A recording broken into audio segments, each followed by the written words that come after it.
To kick this review off, I decided not to let Josh handle the gun until I was filming. As you can tell, he was pleasantly surprised by the Beretta APX A1, so let's dig in and see how it actually fares. Ooh. Had to get your first reaction on camera. Dude, what do you think? That sits, it feels right when you pick it up, like it sits down in the web. It's pretty good. It feels... I like the weight too. I wasn't expecting that much weight for a little polymer. Yeah, see how it shoots? I like that. Hey, Range John. Oh, hey, Studio John. Have you ever heard of the MagShack? I think I heard about them in a TGC video one time. You should probably know about the MagShack. Oh, yeah. Why? Well, the MagShack does what the MagShack does, and you might need to know about the MagShack. Oh, you're being weird because of YouTube nonsense, aren't you? Yep. All right, I will look into the MagShack for sure. Our particular gun came equipped as a package from Beretta with this Burst Fastfire 3 optic. It's actually a pretty sweet setup. The APX A1 is a striker-fired 9mm with a 4¼ inch barrel, 17 round mags, ambi controls, and interchangeable backstraps. While we were messing with the various backstrap sizes for this gun, we found a couple of things of interest. The method for changing out the backstraps is a good bit more complicated than some other brands, and the field strip is also not great. Unfortunately, because of the YouTube overlords, we can't show you. So we're testing out the different backstraps to see what we like. Comes with 3, small, medium, large. And the interesting thing is, in order to get the backstrap off of this, you need to push in on this little button here to field strip the gun. This is a striker deactivation button. And then while that's depressed, you also have to push in on this and rotate this at the same time. So you basically need kind of 3 hands to field strip this gun, it seems. You know, repetitive action will make you better at it. It requires an excessive amount of force to get the lever to rotate while pushing laterally as well. So you have to push in and rotate the lever at the same time. I don't know if I'm doing something wrong, but this is not great. This should be a lot easier than this. We got it apart once to mess with the back straps, and now can't reproduce taking it apart. Yeah, like we can't get it back apart. The gun also has this kind of confusing to me striker deactivation button. I can't quite figure out why it exists. I don't get it. Why is that there? I don't quite understand what the role of that striker deactivation button is. Maybe I'm missing something with some weird safety stuff. It is a gun. Is that gun produced in a foreign country? No, it says Akakeek. So, I'll be curious to see what Beretta has to say about it. Like, are they overthinking it? What's the reason? Yeah, I don't know. Well, let's keep going. You gonna go for the plate rack? Yep. Let's see how I do here.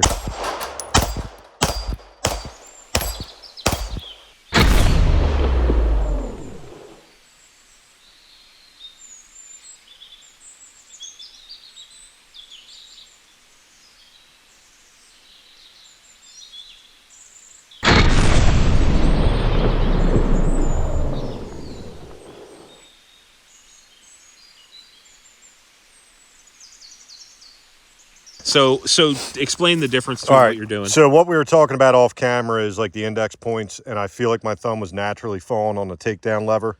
Okay. So if you look at my grip when I fill in, it naturally falls there.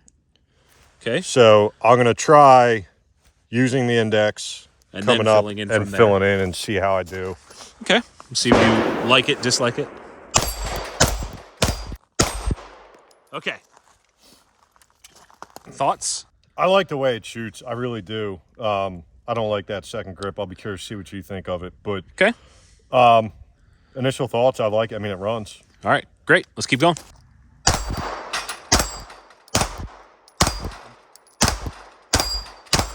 I'm finding myself pulling the shots low. Like I'm almost pulling the trigger and pushing in the gun, and because it's pretty low recoil impulse. Oh, that felt like it dropped open, but it did. All right, here we go.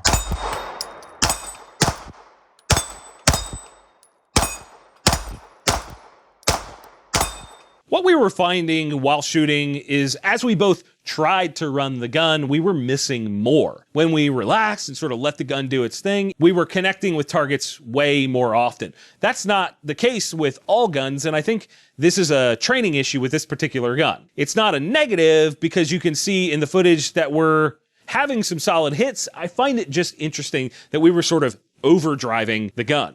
Yeah, I feel like when I'm missing, it's on me, like almost trying too hard.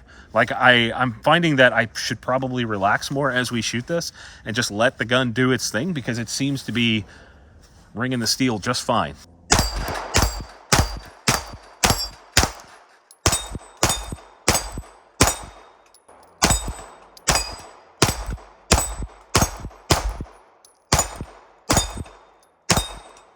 I think that's a very interesting point about this thing, is like, if I try too hard, it's not like working with me, but when I just let it function, it's rolling.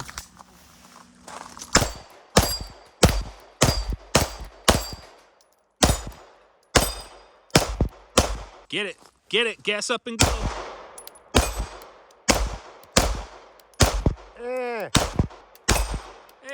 Hey. What do you think is happening there? So that totally on me. I was trying a different grip again, and that's when I pulled back and just filled my grip in like normal.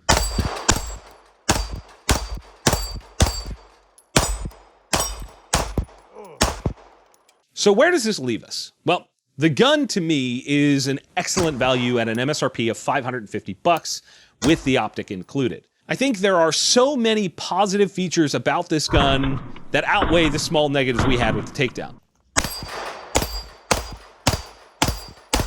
Yeah, I'm telling you, man, this thing, zero malfunctions.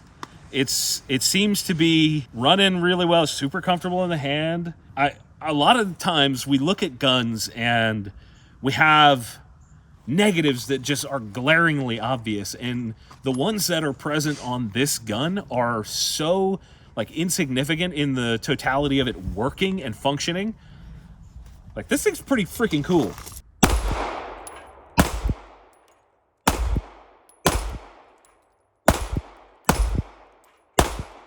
Dude, I am straight up impressed with this thing. Some of the things that are standing out to me on the range today are the texture that's on the mag release. I like it. It's nice and grippy, but not too aggressive. It's not painful. I think the shape of the mag release is good. It's like, I don't have to break my grip. I'll show you guys like this. I don't have to break my grip to be able to activate that, right? I don't have to do that. I also think that if you did choose to reverse it and you were right-handed, you could still activate it. Like, you know, let's say your spouse is left-handed, you're right-handed. You could flip that over, use this, and then train your, you know, sort of like a HK paddle style, which I actually like. I know not everybody does, but you could index release that just fine. I'm not saying that's for everybody, but it is an option, and I think it would actually work on this gun. Not all of them do. I think the grip texture is excellent on the front and back strap.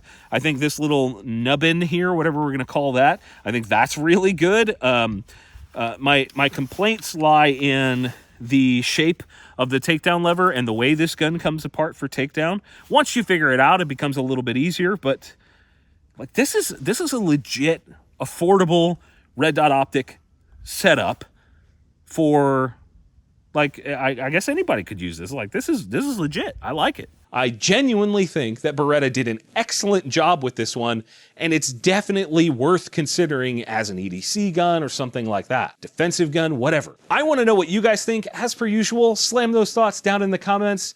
Thank you for watching. Get subscribed right here on The Gun Collective.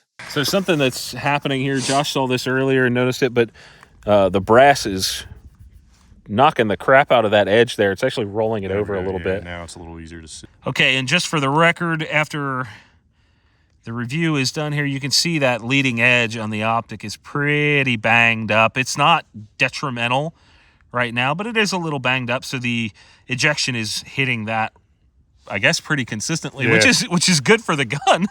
I'll be curious to see, because I didn't pay attention to ejection pattern today, but it, based off of that, it's... And you can see how like light colored that is when I block the sun there. It's nicked up a little bit for sure.